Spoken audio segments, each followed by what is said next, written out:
It started with 5 missing children in 2016. Now, 3 years later, we follow the trails of missing hunters. This Halloween, we bring you something truly special. Haunting true stories of the unexplainable, based on the book which documents 185 cases of missing people from 4 countries. The information from this former police detective, now turned investigator and author, will certainly blow your mind. I appreciate the opportunity to present this as a standalone topic because I really think people need to understand how complex this is and how there are no hardcore answers. So get ready, because the one and only David Paulides is coming to Edge of Wonder.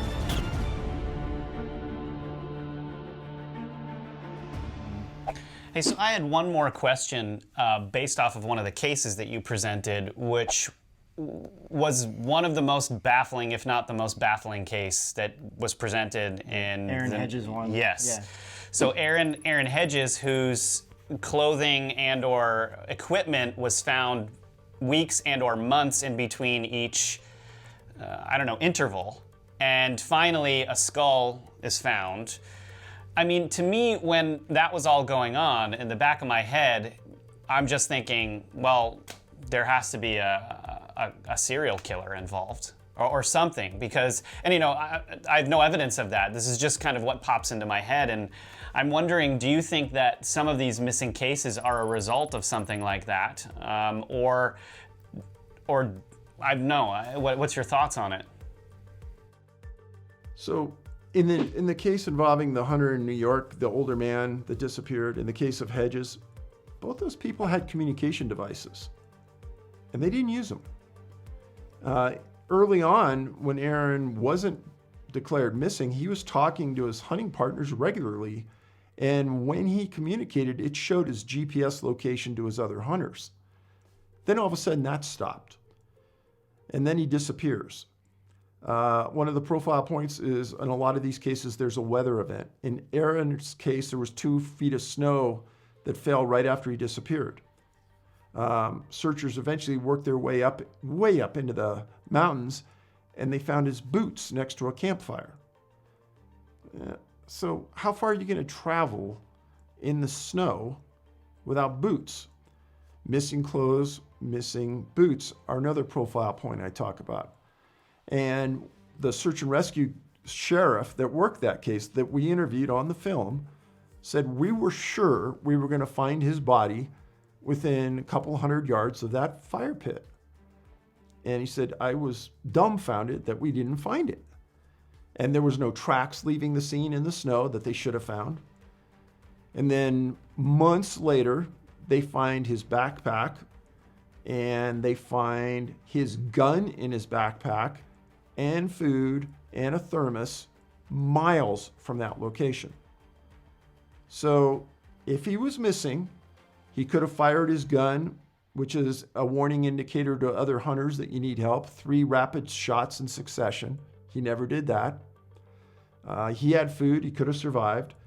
And the location where the pack was located, he could see a ranch house at the bottom of the hill. Now, fast forward another year, and some people riding horseback nearby saw a skull and some bones half buried in the dirt from the previous winter. That was him. They never found feet on the skeleton. They never found socks. They really never found anything. They couldn't determine why he died. That's another profile point, unable to determine the cause of death. So how Aaron Hedges was able to traverse at least 6 air miles, probably 12 walking miles, through the snow, through shale, rock. Everybody said, the search and rescue people said, that if you walk through this area without shoes on, it would just tear your feet to shreds because it was so sharp and rocky. So, and going on that, if it was a serial killer, you would think the dogs would have picked up on the scent, because he would have to drag the body. Like you said, it was 12 miles away. So if this was like some crazy serial killer hiding in the woods or something, there would be evidence and tracks, correct? Correct. But what I tell people is being a serial killer in the woods is a lot more dangerous than being a serial killer in maybe downtown Denver. Because I can only speak for Colorado, but I would bet that probably 70% of the people on the trails in Colorado carry guns. Aaron was armed. He was a hunter. If there was a serial killer out there, he'd probably be dead by now. Yeah, and also if he would have shot him, there would be blood on the scene. And not to mention, somebody would have heard the shots. Yeah, that's the other thing too. Sure, if Aaron disappeared at that campfire without shoes, then you're gonna have to keep that person alive, because there's no way you and I are gonna carry another 200-pound man 6 miles through the mountains on your back. You know, you're just not gonna carry him that far. You're gonna be too tired after 20 yards. Yeah, and even if you had a vehicle, there would be evidence of the vehicle if you were carrying him with, and there was none of that anywhere. So what was it? So in Aaron's case, there was no roads, probably for at least 8 or 9 miles in any direction from where that happened. There are no roads. It's all trail. So kind of going from this part, why don't you think that the Department of Interior and the parks, the national parks, keep notes or have records of these people disappearing? Like, do you think that? Yeah, I mean, it's a loaded term, but is it a conspiracy? I mean, what's going on here? So go backwards and say, well, you think Dave was just the lucky one to figure all this out? I don't think so. I think that somebody in law enforcement within the Park Service, and there's a lot of really smart people there, somebody has been able to put all these pieces together years ago.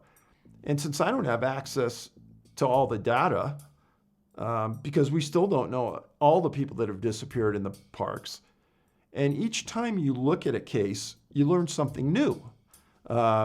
Let's say maybe how far a 2-year-old could travel. Well, if a 2-year-old travels 9 miles in 12 hours, well, that opens up a whole new vista of investigation, because number one, a 2-year-old can't do that. So if the 2-year-old didn't do it, how did that happen?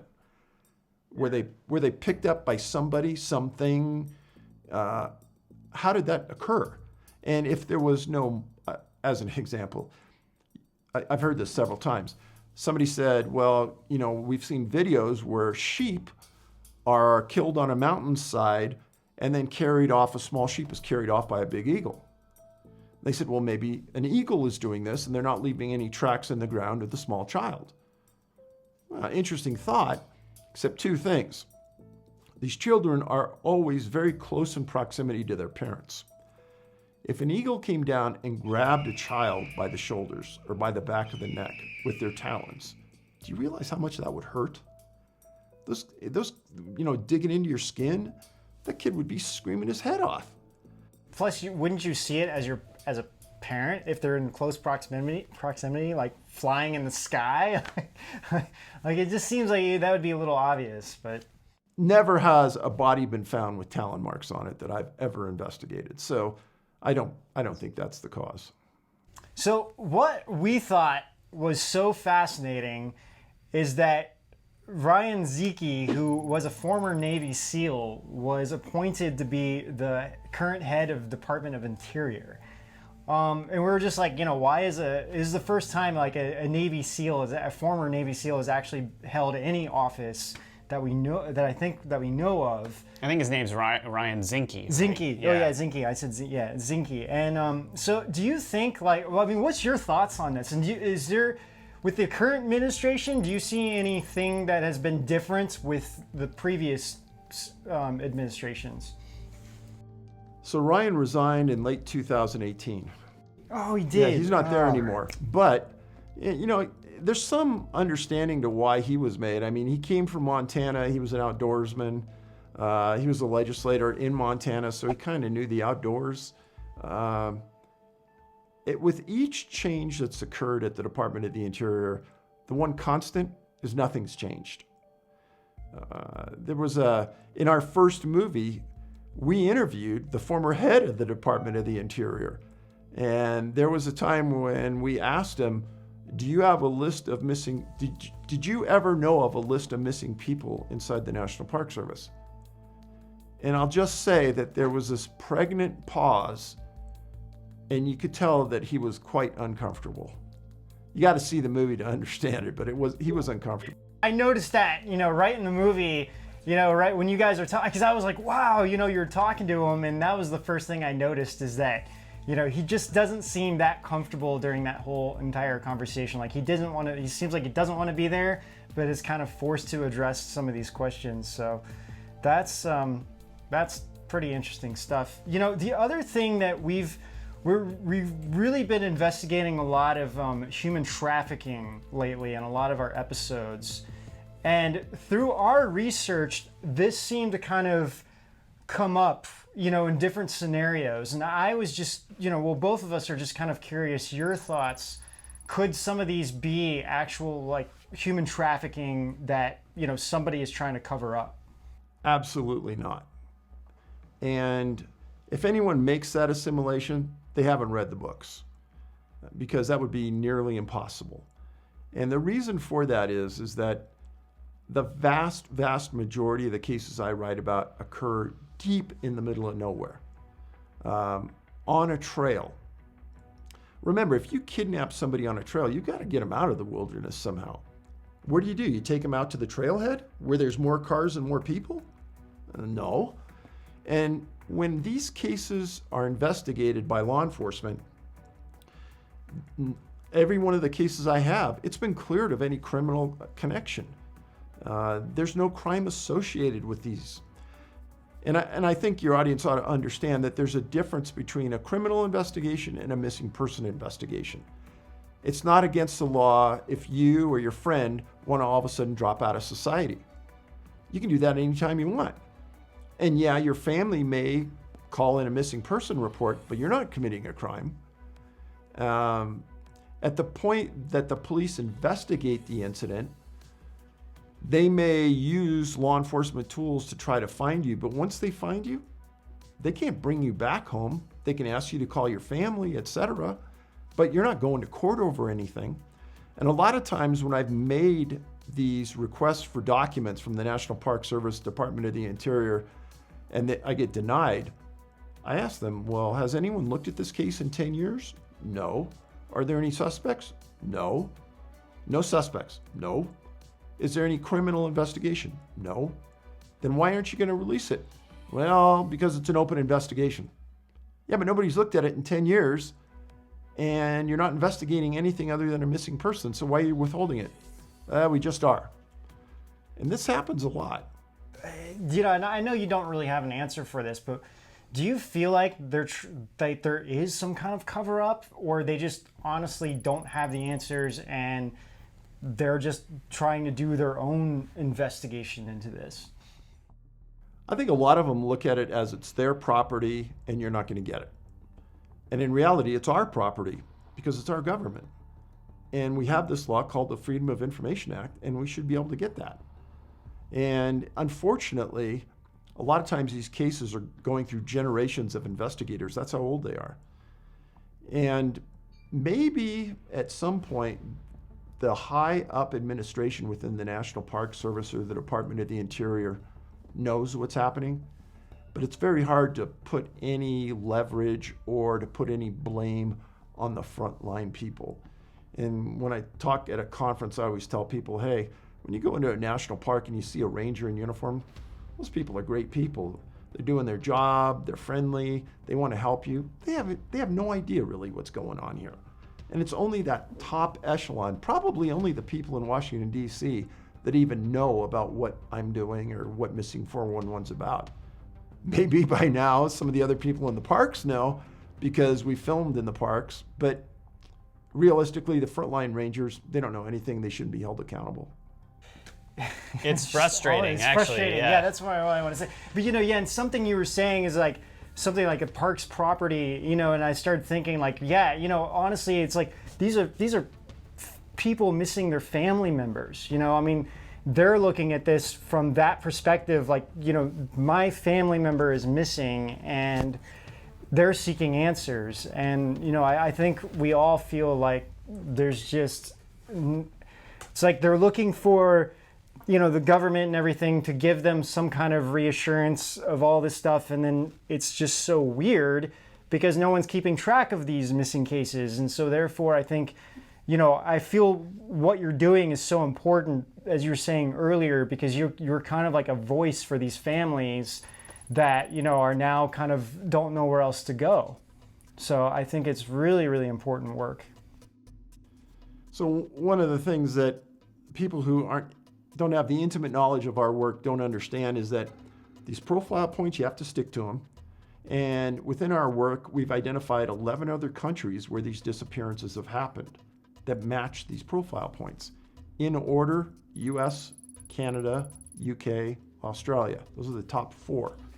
And I've actually been to Australia, and some of the YouTubes of what we did are on our YouTube page about these disappearances, and they're strange. Canada, the same thing. There's a lot of cases in Canada that match almost identical to what's happened here in the US. And you're right, there is no advocacy for these people that have lost a loved one. And a lot of times they're looking to the government, meaning the police or search and rescue people, for some help. But what a lot of these people, even the victims after they go through this, don't know is that 95% of the search of the area for the victim is done by volunteers. It's people just like you and me that go out on the weekend that get a search and rescue certification. You join a search and rescue team. It's all done on your own time, paid for by your own money. And when somebody goes missing and you have an extended search of 7 to 10 days, that means that those searchers have to take time off of work. And I had a difficult time understanding at the beginning why these searchers only went 7 days or 8 days, 9 days, and then it was over. It's because they ran out of searchers. Eventually, everybody has to go back to their lifestyle, to work, to their family. And even though you, being the victim's family, want people to stay forever, can you imagine leaving your son behind in the woods, knowing that, hey, it's over. They're out there and now I've got to go home. How can life continue? But that's what it's expected of these families.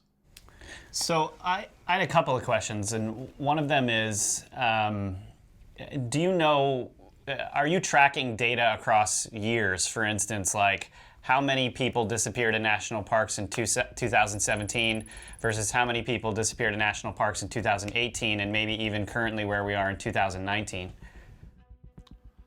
Specifically, national parks, no. There is a list of missing people in each of my books, a cumulative list going from the first case that I could identify was in the 1600s in France. That was an identical disappearance to what I've written about in 2019 today.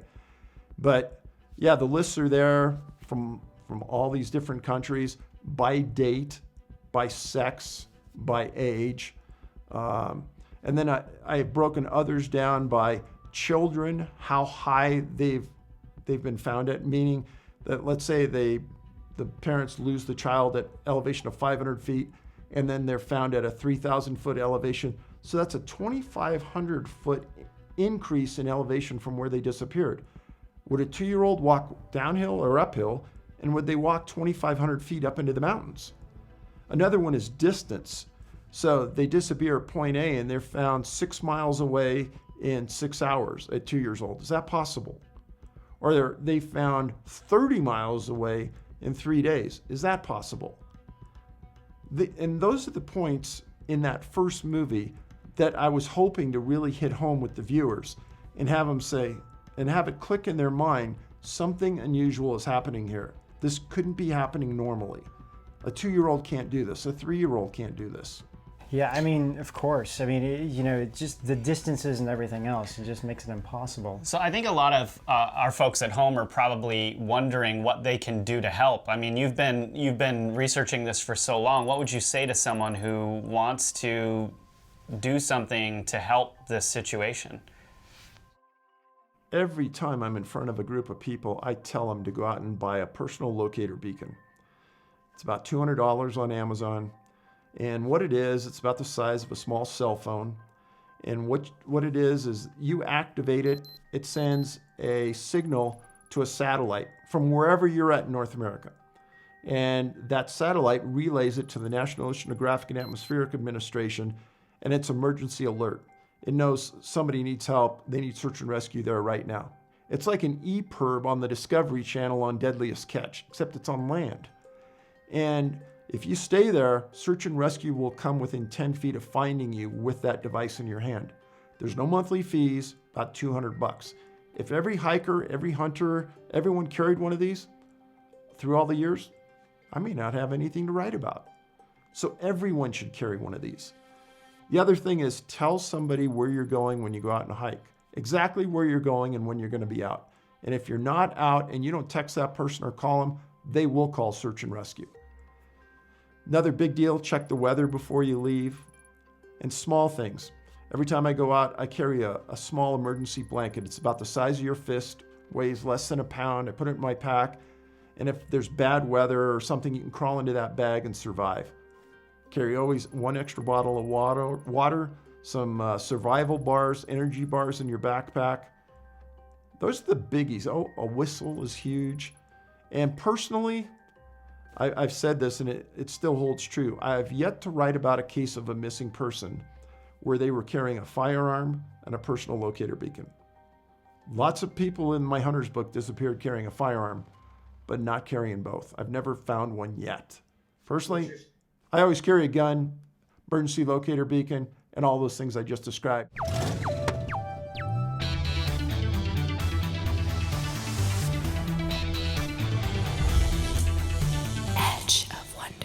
The other thing, is something you mentioned earlier, and I kind of forgot to go into, was the weather aspect of this. Like, you're saying, like, especially in the movie, things would be like a clear day, everything's fine. Someone goes missing, and all of a sudden the weather changes, or it just starts snowing out of nowhere. I mean, that just really blew my mind. Like, this just seemed to be something else that's going on, like paranormal almost, that just unexplainable. Yeah.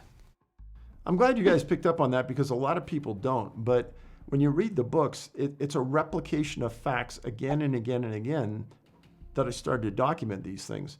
But a weather event can be anything from a dust storm. There's a boy who disappeared in southern Colorado, a really young boy. Giant dust storm came up and they lost him. Hours and hours later, he walks into the farmhouse and he has no recollection how he got there, but he was fine. And so whether you're talking rain that maybe wipes away a scent or tracks, snow, the same thing, wind, something maybe that restricts the search and rescue helicopter or airplane from flying, all these things that you just identified play into it. So, Dave, one of the questions we wanted to ask you as related to this most recent documentary you came out with was there was one super strange case that I could not peel my eyes off of the camera. It was the one where there were hunters going up to this one secluded area. You couldn't even reveal the location. And they had, in the 1970s, recorded these sounds from whatever it was around them that I did not understand what was going on. I mean, when I listened to it multiple times, and whatever those noises were from these animals sounded so strange and so ancient to me and so real and legit. Well, familiar too, because like when I heard it, I got chills immediately because I've heard these sounds before. And so for me, I was just like, oh my gosh, I've actually heard this before. So, to me, it just seemed so real because, my own experience through it. Yeah, what did you think about this? So in Missing 411, The Hunted, we wanted to keep that factual connotation with the movie. And guys, I can tell you, since that Missing 411 Hunters book came out, I've had hundreds of people write to me and kind of relate their story of what happened to them in the woods. And from those stories, we sat down together and we picked two that had science-based evidence to stand behind what the people were saying. I mean, I had hundreds that I couldn't prove true or false, but these two that we included, we could prove. And so that's why they were in the movie. And in both of these instances, they had nothing to do with missing people. But what they had something to do with was something that hunters had encountered in the woods, which we thought was important. So in the instance you brought up, a group of hunters, these were all professional men from California that went to this real remote hunting spot in the Sierra Nevada mountains. And the one guy that still goes to this spot had invited me and the crew to go in there and spend a week with him to see what happens. Because since I think it was 49, when they first started to go in, they started to have unusual things happen to them. And they saw strange things in the air, strange things in the ground, strange sounds. And again, with all that, anybody could say that, but how could they prove it? And that's the way these guys thought. So in the 1970s, early 1970s, they decided to put out these cassette players deep in the woods and record what they heard.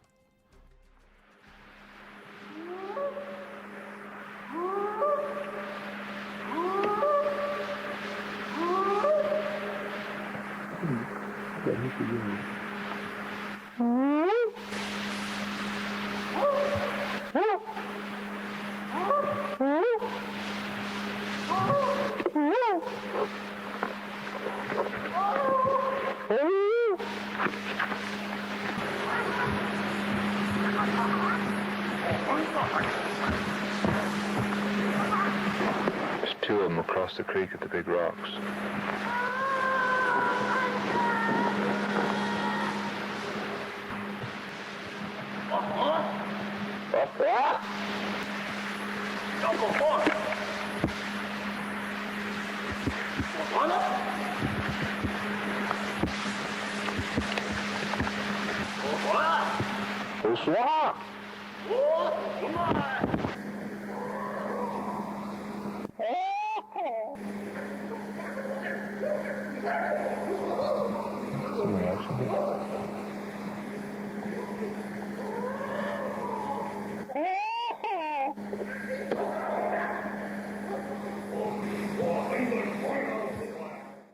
And they took those recordings to an audio professor and asked them to do an analysis on it and tell them what it is.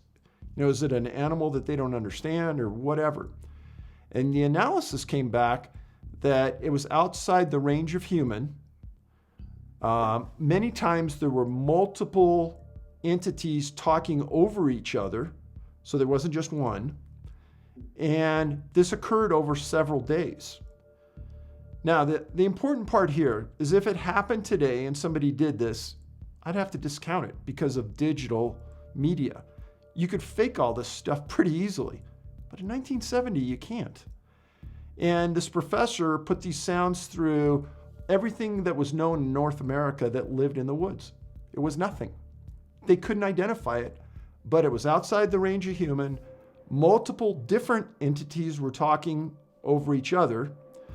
And because of that evidence and that analysis, it was a real good piece to put in the film. And there's a lot more to the story, but people say, oh, you know, why did you put in this garbage that nothing could be proven? Well, either the person didn't watch or wasn't paying attention, because we had the report from the professor and we played the actual sounds. It blew me away. Yeah, seriously. It was totally awesome. And then immediately following, there was another example of a strange encounter in the woods that was very similar to none other than the predator, which was incredible as well. Yeah, in that case, I actually knew the husband of the hunter who this happened to, and he is a physicist, one of the smartest men I've personally ever met in my life, and one of the most credible people in the world as far as optics. He was an optical physicist. And his wife was hunting in the woods and she saw something really, really unusual go tree to tree. And she had the camera in her hand, and she can't remember a lot of what went on when she was in her tree blind hunting, bow hunting, but she did take a picture. And the physicist took the picture and submitted that to Verizon and said, hey, there's something odd about this photo. And Verizon came back and said, well, that photo was taken by your wife's camera, but that's impossible because the camera is programmed not to take a photo in that digitalization or in that mode. So it's impossible, but it took the picture. The dimensions were different than what the camera would actually take, correct? Exactly. I mean, it makes no sense what I just said, but that's the fact. And as this was happening to her in the woods, literally 1.5 miles air miles away, she can hear band practice going on at a high school. And her nephew was at that band practice on the football field. And he looks up with everybody else in the band and sees this white, kind of glowy, shiny object hovering above the band. And this is happening in the woods. Now, they don't know independently it's going on, but when she comes in at the end of the night from hunting, the physicist gets a email from their nephew saying, "Hey, uncle, you won't believe what happened to us on the football field." And I mean, the coincidence there, you can't ignore that. And we interviewed and we got all of these witnesses on film talking about it. I'm not trying to draw a conclusion here at all by what that is to what I'm about to say, but there's somebody who has been watching our show for a while who reached out to us, and we kind of started looking into his case. It's very, very interesting, but he said that in the 1960s, his mother actually had an encounter with, I guess you could say, what would be considered Bigfoot, and it actually attacked the car that she was in. And this is like a full documentary, like she documented to the police everything, and he was like telling us it's all there. Like he grew up with this story that his mother has been telling him for quite a while. And hearing this, it's kind of interesting. I know he's going to be watching this episode that we're doing with you right now. So we'll connect the two of you, and maybe you can look into it and see if there might be something there or maybe not, you know? So again, guys, kind of what I want to reiterate is that the reason those two segments were in the movie isn't to point to a cause, but it's to point to an association. Here you have a series of hunters in the woods that have encountered something factual because we can prove it. And it's so unusual, and it's not talked about by mainstream media or even mainstream hunters, that because of that, we wanted to put it out there. And one of the sponsors of our movie was Mossy Oak, and that's a hunting clothing supplier. And one of their executives played a big role in our movie at the end, talking about hunter safety. And he and his daughter are totally behind what we're doing right now in talking about these unusual things that have happened to hunters, because they have an open mind and they're saying, well, we've heard things from other hunters too that have happened to them that's been strange. So especially since you have something to really back up what you're explaining, yeah, let's talk about it. Yeah, you know, and I think that there, especially for doing the show, you know, there's so many people that we've talked to that are coming to us saying they've had all these really interesting, kind of crazy paranormal experiences, but you know, a lot of them are just too afraid. Some of them, their family members don't even know about it, and they're not telling us because they want fame to be like, I want to be on your show and I want to talk about it. It's just like, I have nobody to talk to about this. And you guys, I just like what you guys are doing, and I just need to tell somebody my story, you know? And so we're finding there's a lot of people like that who are watching our show that do have these experiences, but yet are not being very vocal about it. But although some of them, I think, have been a little bit more motivated, you know, they see what we're doing, they see kind of a movement where a few more other people are talking about it. They're starting to form group chats online to share these experiences. Well, since my movies have come out and the books, I've had police officers talk to me about strange things that have happened to them. And even a couple of park rangers have come forward and started to talk about the issues inside the Park Service and unusual things. So I think slowly the doors are coming down. And I think if the concept is handled in a credible way and the people within that, you're not making fun of them, you really want to listen. I'm listening to understand. And once they realize that, I think more and more people will come forward, and we'll see that this is probably more common than we think. So David, we're gonna probably wrap this up pretty soon, but I wanted to know for those people out there who haven't seen your work, read your books, or watched these documentaries, what would you say to them in terms of the work that you've published, especially most recently? First of all, don't buy any of my books on Amazon. And people tend to think, oh, well, I'll just go to Amazon. We don't sell books on Amazon. And all the books you're gonna see there are like, minimum is $50. And some of them are over $100. And those are resellers just trying to rip you off. If you come to our site, all the books are $24.99. And the movies, you can buy a DVD from us, or you can go online, iTunes, Amazon, Zillow, they all have it online. But I think that the most important thing is practice safety and common sense. I really encourage people, don't go out into the woods alone. I realize it's hard to find a partner sometimes, and if you do go out, tell somebody that's reputable and credible that if you don't come back at this time, they're gonna call search and rescue or the police to look for you. That's really, really important. A lot of the cases I've talked about, there's sometimes a delay of 1 to 4 or 5 days, and then search and rescue finally hears you're missing and they go into the field. The chances of finding you alive at that point, almost zero. So practice common sense and safety. I really promote that heavily. Carry a personal locator beacon if you can afford it. One final question. I mean, this is kind of an obvious question, but what keeps you motivated to keep doing what you're doing? You were a police officer, you completely quit, now you're going into this. I mean, what keeps motivating you to tell these stories and to make these documentaries? I think that's pretty easy. The families of the victims will motivate you. Some of the nicest people I have ever met and worked with have been victims' families. And you feel deep compassion for them because they've lost something of the highest value in life. Nobody's helping them. Nobody's listening. Nobody really cares. And hopefully nobody listening or watching this is ever going to be a victim of that, because the heartbreak has got to be horrendous.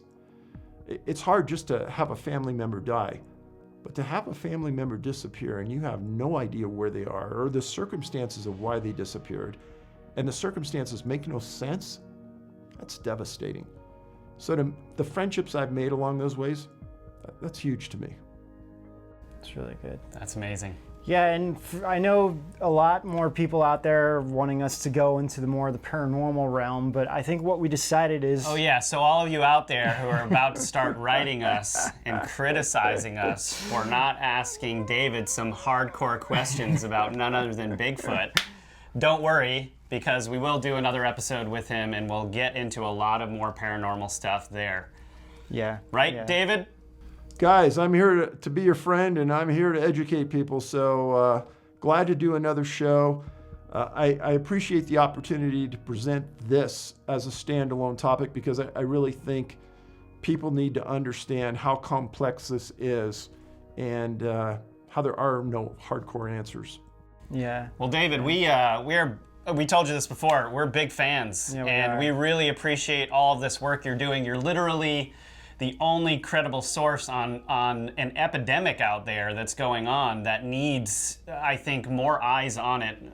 People disappearing, it's such an important thing. It should be documented more carefully. Yeah. And well, I think we got more requests for doing an episode about the missing 411 than probably anything that we did, and so we knew that we had to go into this.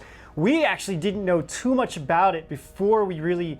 I heard about it, but I didn't know too much about it. So when I started, after the first movie, because that was the only one that was out, and then looking into the books and everything, I was just blown away by it. It really changed us after we were doing these episodes. We really wanted to get more on. That's more into this, understanding what's going on, and having you on the show has been great, because there's a lot of questions that we had that came up that were like, man, I really can't wait till we have David on. I can ask him some of these questions that have been floating in my mind for months now. So.